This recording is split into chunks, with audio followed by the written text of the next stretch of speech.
In the midst of a real-life pandemic, some viewers might want some sort of glimpse into what might be on the horizon. But while there are plenty of pandemic films out there, not all of them are created equal. So here are the best and worst pandemic movies you can watch today.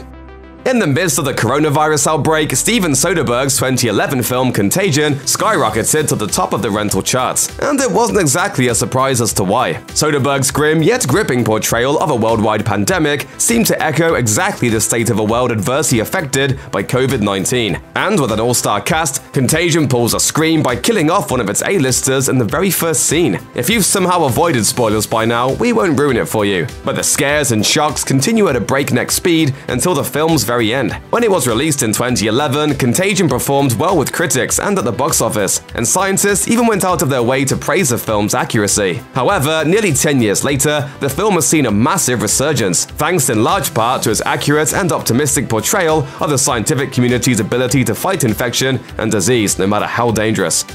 None of the Resident Evil film adaptations are particularly great, with most of them boasting pretty bleak scores on Rotten Tomatoes. But according to the numbers, Resident Evil Apocalypse is the worst of them all. With the lowest rating in the entire series, specifically 20%, this sequel to the 2002 original Resident Evil was released in 2004, and it clearly didn't stand up to its predecessor. Apocalypse finds Resident Evil's protagonist Alice held captive by the Umbrella Corporation, a pharmaceutical company investigating the zombie outbreak that happened during the first film. As Alice and other survivors try to outrun the zombies, which have overtaken the nearby Raccoon City, our hero discovers some unsettling secrets about Umbrella's recent experiments, and exactly how they've created this quickly growing pandemic. According to Ashford, Umbrella know they can't contain the infection. So at sunrise this morning, Raccoon City will be completely sanitized. If you're looking for a pandemic movie to occupy your time, Apocalypse probably isn't it, unless you're looking for a truly terrible movie to distract you. Its low critical score led to some pretty rough reviews, including one from Roger Ebert where he called the film a, quote, utterly meaningless waste of time. So, all in all, it might be best to avoid it, even in the event of a real apocalypse. Based on a non-fiction book by Richard Preston called The Hot Zone, Wolfgang Petersen's 1995 pandemic film Outbreak depicts, well, the outbreak of a serious disease similar to Ebola that begins in Africa and eventually spreads to the United States. When the virus reaches a fictional small town of Cedar Rapids, both the CDC and the Army's research wing, dedicated to infectious diseases, must fight the pandemic, along with civilians, while they all realize just how serious of a threat they face. Despite the film's seriously stacked cast, it received mixed reviews upon its release, but in the years since it came out, it's become endlessly rewatchable, especially when people are looking for a classic pandemic film. If you want a film about surviving the worst possible virus, Outbreak is definitely a good choice for your upcoming Netflix queue. Anyone who's currently stuck inside during the COVID-19 outbreak is definitely familiar with the concept of cabin fever. But apparently, even a real-life quarantine isn't as bad as the 2016 film Cabin Fever. A remake of Eli Roth's 2002 film of the same name, Cabin Fever focuses on a group of young vacationers who develop a super contagious illness after running into an infected hermit near their rental cabin. Though the original film garnered positive reviews, the 2016 remake didn't fare quite as well. Director Travis Saruni tried as hard as possible to stay faithful to the original film, even going so far as to use Roth's exact script, despite the fact that he cut nearly a third of the plot. And though Roth eventually praised Saruni's approach to the material, critics definitely didn't, thanks to its lavish faithfulness, lack of reason to even exist, and decidedly D-list cast. Cabin Fever garnered a rare 0% rating on Rotten Tomatoes, proving that Saruni shouldn't let sleeping dogs lie with this film. When it comes to modern zombie classics, Danny Boyle's 2002 film 28 Days Later is definitely at the top of the pack. A deadly and devastating virus ravages London after environmental activists inadvertently release infected chimpanzees from a research center and into the city. And in the aftermath, Jim, a bike messenger in a hospital with an unrelated coma, wakes up to find the normally bustling city deserted and in ruins with no idea what could have happened. Hello! Eventually, Jim meets and teams up with other survivors as they try to escape the outbreak, but in the process, they discover a horrible secret about the disease itself, and about Major Henry West, who seems helpful at first. But hey, you can't always trust Doctor Who. The film was a success with critics and at the box office, thanks to its political message and excellent central performances, and a few years later, it spawned a well-regarded sequel, 28 weeks later. Boyle has dropped numerous hints that a third film, which may be titled 28 Months Later, could be in the works someday, giving fans some hope that there's even more to the story. When it comes to zombie films, few names loom as large as George A. Romero, the famous director who's largely credited with making the genre mainstream thanks to films like Night of the Living Dead and the original Dawn of the Dead. However, even creative geniuses can have their misfires, as Romero showed with 2009's Survival of the Dead. Officially the final entry in Romero's Night of the Living Dead series, the film follows a group of National Guard members presumed missing and briefly glimpsed in a previous installment, Diary of the Dead, and their struggles on the mysterious and fraught Plum Island. Ultimately, the film garnered pretty terrible reviews across the board, with critics calling it entirely uninspired and lacking in ideas. What makes it even sadder is that it was Romero's final film before he passed away in 2017. But Survival of the Dead notwithstanding, his legacy remains intact. They're coming to get you, Barbara.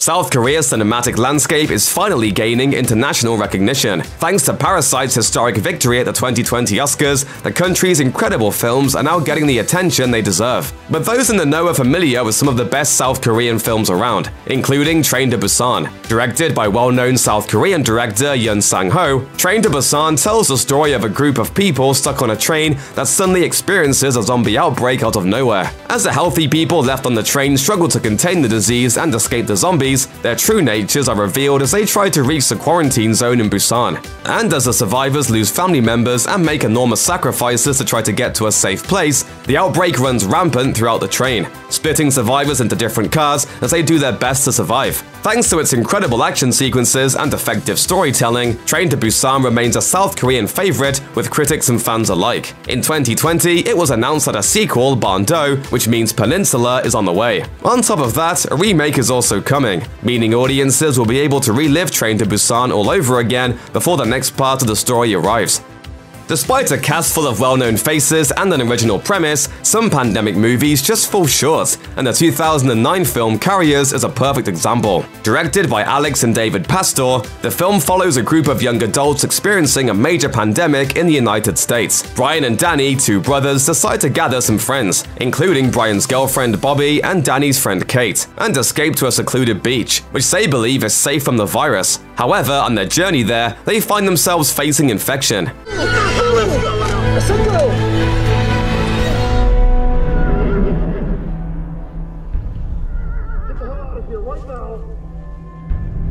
I said right now! Unfortunately for Carriers, the film's reception was impeded by an extremely limited release, and though many critics praised the performances, the film's extraordinarily dark ending drew criticism. If you really run out of other choices when it comes to pandemic movies, Carriers might be an option, but it's definitely not a first pick. The idea of a zombie apocalypse is definitely terrifying, but that doesn't mean parts of it can't be hilarious. Luckily for audiences, Simon Pegg and Nick Frost explored the funny side of a frightening pandemic in Shaun of the Dead, their critically beloved 2004 comedy. As Shaun and Ed, Pegg and Frost tell the story of two relatively laid-back guys who end up surrounded by a surprising zombie outbreak and must do their best to survive, or at the very least, to make it to the pub for some pints. Take car, go to Mum's, kill Phil, sorry, grab Liz, go to the Winchester, have a nice cold pint, and wait for all this to blow over.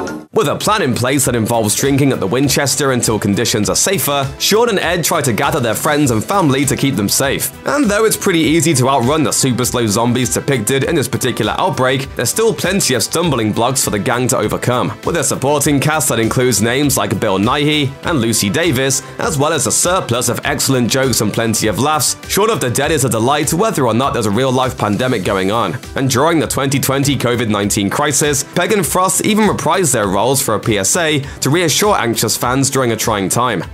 Intended as a spiritual sequel to Romero's 1978 version of Dawn of the Dead, which was released in Italy as Zombie, Zombie 2, directed by Lucio Fulci, definitely didn't live up to Romero's classic film. The film tells a lurid tale of a small island in the Caribbean cursed by ancient voodoo, which subsequently spawns zombies as its dead residents rise from their graves to kill the living with nasty bites and deadly infections. When a scientist goes missing while exploring the island and his boat returns empty to New York City, his daughter takes it upon herself to try try and figure out what happened to her father, only to discover the horrors that await her on the island. Though it performed admirably well at the box office and even spawned a few sequels, Zombie 2 definitely isn't in the top tier when it comes to zombie and pandemic movies. Most of its poor reviews were due to its over-the-top graphic nature, which drew significant controversy upon the film's release. So if you're looking for something to pair with Dawn of the Dead, it looks like you can skip Zombie 2. Of course, it does have a sequence where a zombie fights a shark, so there's that.